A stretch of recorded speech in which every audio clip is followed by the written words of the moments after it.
Hi friends, Siddharth again. Today I'll tell you who is behind my videos, who is behind the cameras. So he is Kartik, my son. Hello. He is 12 years of age and since 1.5 years in Germany. Today in this video he'll share his experiences with schooling system in Germany. Unfortunately, it so happened that we were not fully satisfied with the schooling, and tomorrow, that is on 31st May 2023, he is going to fly back to India for his further studies. But still he has collected a lot of positive and negative experiences in Germany regarding school system, and in this video he'll share his own experiences. So if you want to get a first-hand experience of a typical school student in Germany in 7th or 8th standard, this video will probably help you a lot.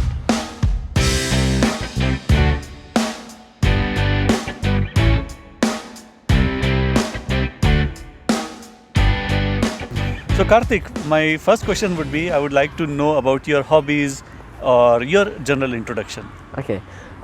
My name is Kartik and I'm 13 years old, and my hobbies are playing football, table tennis and swimming, and yes. And I would like to know about your overall journey from India to here, when you came here, and how was your school, just general aspects. Then we will dive deep into your schooling. So I came approximately 1.5 years back with my mom on FRV visa from FRV means Family Reunion Visa. Yes, from Mumbai to Frankfurt, and then like you came and then we all got together. That's right, correct. So he came almost like 1.5 years back, and for first 6 months you still continued your studies from online mode, right? From Yes, India. yes. Na? So he was actually in DPS, Delhi Public School in India, and that time 1.5 years back, there was that Corona time was still going on, and thereby online schooling was still going on. So for the first 6 months, Kartik did his online studies. Now the question here arises is, when he is already come to Germany, then how is he able to avoid German schooling system? So friends, this is actually not a valid thing, it's not legal thing, but then he was an exception, because when he came here, we immediately received a letter from Schulamt. Schulamt is an officer who is responsible for schooling of kids, and we told them with some evidences that guy, Kartik is still going on, is continuing his online schooling from India in online mode, and we gave them all the receipts of fees or the schooling report cards from India, and thereby he was allowed to work or study from home for 6 months. But then that was not very easy, because in India the school was around at 8 a.m.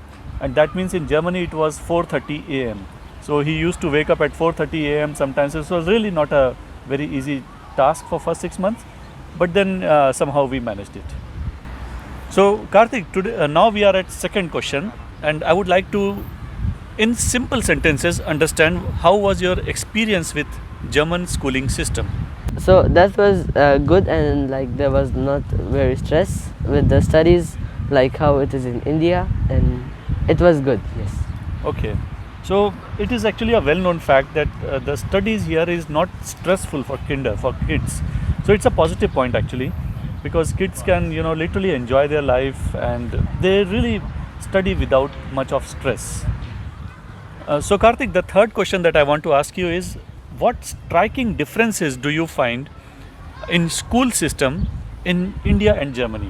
I mean, I'm talking not as a parent point of view, but as a student point of view.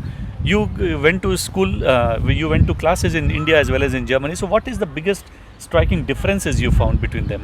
So there were a lot, and starting from like there were no school uniforms in the school, so So there is no uniform system in Germany, right? So you never used to have any typical school uniform. You No. used to go to school in household clothes. dresses, na? Yes. That's great. Okay. Then second thing is there were no prayers in the starting. So the prayers is also a difference. It's a big difference, because in India we normally, I don't know how it is these days, but at least in my stages we used to have a prayer in the morning. That thing is not applicable in German schools. Well, friends, I would like to recall here that we are talking about German government schools, which are most popular. Like in Berlin, I am not sure, but it may be like 60 or 70 schools. We are not talking about international schools, which are pretty costly. I mean, they will burn a hole in your pocket. Can go up to 1200 or 1000 euros per month as fees. And in German schools, it's absolutely free. Of course, no fees is charged at any point of time. So Kartik, I would also like to understand how was the extracurricular activities in your school? Okay, like how in India it is like sport and non-sport activities. Here were like there was one thing which was called cooking. Like there were cooking classes, and we made like one pizza and like one pasta types. And this was in the first semester, and then in the second semester there was computer science as the As subject. extracurricular activities. Yes. Okay. So this is a good point, because Kartik used to cook his own pizza in the school. Used to, have fun with his colleagues, his students, and that was a, kind of a stress-busting activity, wherein you cook your pizza, you cook your pasta together, and have a lot of fun in school. And Kartik, tell me one thing: how do you call your teachers, whether they are gents or ladies? How do you actually, call them? So if it's a female teacher, then we say it like Frau and then her last name, and then if it's a male teacher, then we say male. If it's a male teacher, then we say her and then his last name. Ah, okay. So normally in your work environment, we normally call the first name to call anybody in within the office. But in schools, there is a kind of a formal environment, and they used to call Herr Müller, for example, Herr Meyer, or Frau Elisabeth. So these are the names. I mean, this is the how you actually call your teachers in a school. And Kartik, tell me one thing: were smartphones or mobiles allowed within the classroom? Yes, in the school. It was like you can bring your mobile phones in the school, but like when it's the class going on, the teacher actually just collects your phone and she keeps with herself. And when the period is over, when there's a break, then they give it back. Oh, that's great. So the mobile phones were allowed within the school, but during class they will be collected by the teacher, right? Yes. And they were given back to you after the class was over. Yes. Great. And Kartik, I heard, I actually know that you have gone for a lot of trips or picnics also. It was not like once a year, it was like at least once a month, if I'm not wrong. So can you share about these trips or picnics? Yes. There are like sometimes when like there is some work going on in the school, or when there are exams for the higher classes like 10th. Mm-hmm. They take us to some place like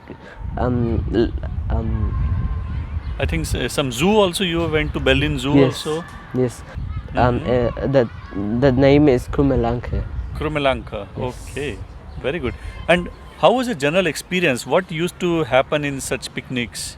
It was like we need to go to the school like a little bit late because it's a trip, and then they took the metro train to the place, and then like we need to carry our own foods and money. Like they don't tell us to get any bring any money with us. It's No on money our own required. choice.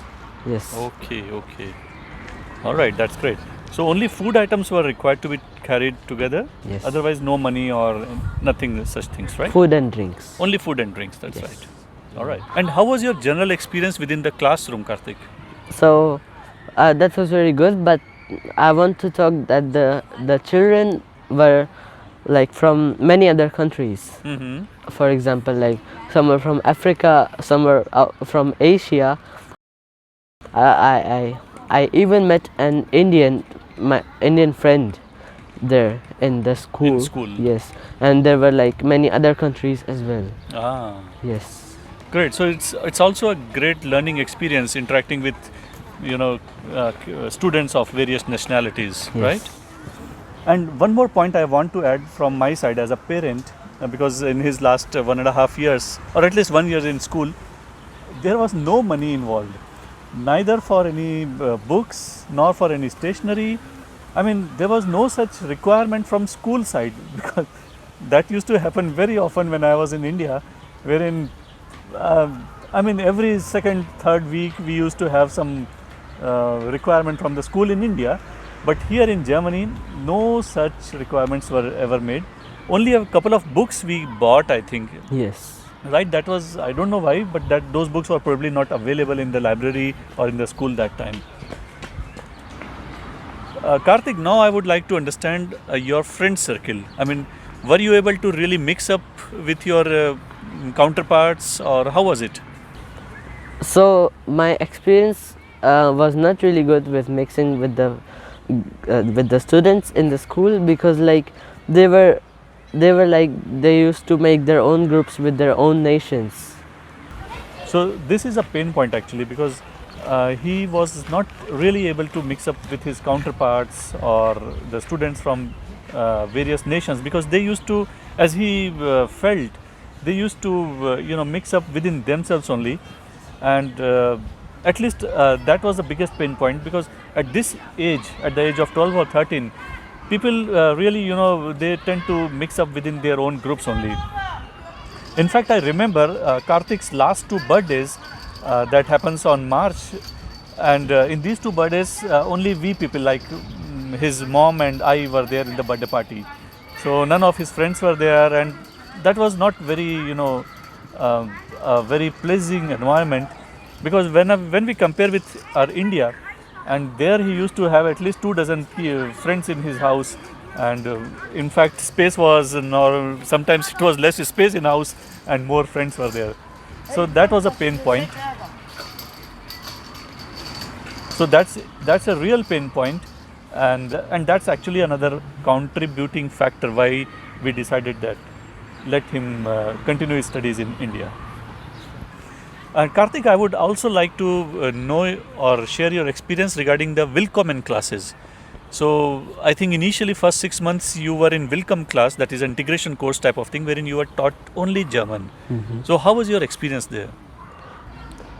So it was good, because like all were in the same level to learn German with the like A1 or A2, it was the same, and there are many Ukrainian kids as well. So that was a really good experience, right? So that was pretty good. I mean, I remember the school authorities were very supportive, especially for these Willkommen classes, and there were kids from Ukraine also. So it was pretty good, and he learnt a lot. I mean, literally, I think he learned much faster German in Willkommen classes compared to me. I mean, I took literally 2 years, and within 1 year he was fluent. So that was a good experience with his school time. So as we discussed just now that Kartik really had a tough time making friends here, the school authorities were very supportive for this purpose, and they in fact allocated or assigned a partner for Kartik, and he was always there with him, and he used to literally was like a bridge between him and the other friends or other kids. So it was pretty good, but unfortunately that happened only at the last stage. I think only in the last month that happened, and by then we all had made our minds that he'll move back to India. So Kartik, any more comments from your side for the kids who are planning to come to Germany? So the only thing is that make a little bit German good, so that you can make friends easily. And the second thing is, like whenever you have problems in the school, you can directly just like inform your parents or the school. Maybe class teacher as well. Yes. Right. So this is a really good point, because we found that school authorities were very supportive, and as I said, they allotted a partner also. So if you kids, or if you are a parent watching this video, or if you are a kid watching this video, we strongly recommend that if you have any problem, any type of problem, share with your class teacher, share with the school authorities, set a meeting with them, and don't keep your problems up to you only. Make them informed about all the problems you are facing, and I'm sure that they will certainly or definitely take corrective actions. So thank you very much, Kartik. Thank you. And now tomorrow morning he'll be flying back to India, and within a week he'll start his 8th standard in India, and I'm sure that you guys will also wish him all the best, and I also wish him all the best. One more point, friends, like I am a YouTuber, Kartik is also a YouTuber. He has almost like 110 or something subscribers as well. I'll post the channel link.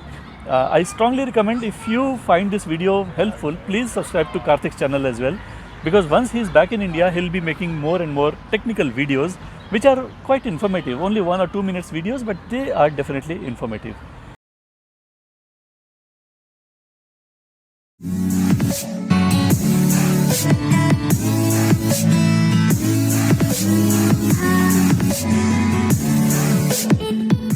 Hi, I'm Kartik and welcome to Kartik Tech. Today I'm going to tell you how to make your PC fast. So sit back, relax and watch my video till end. So with this, friends, I would like to close this video, and we all wish Kartik all the best for his future endeavors in India. And now and onwards, when I'll be making video, I will not have any cameraman, so my videos probably will be on a stand or stable. So please bear with me for my future videos. Thank you and bye bye. Bye bye.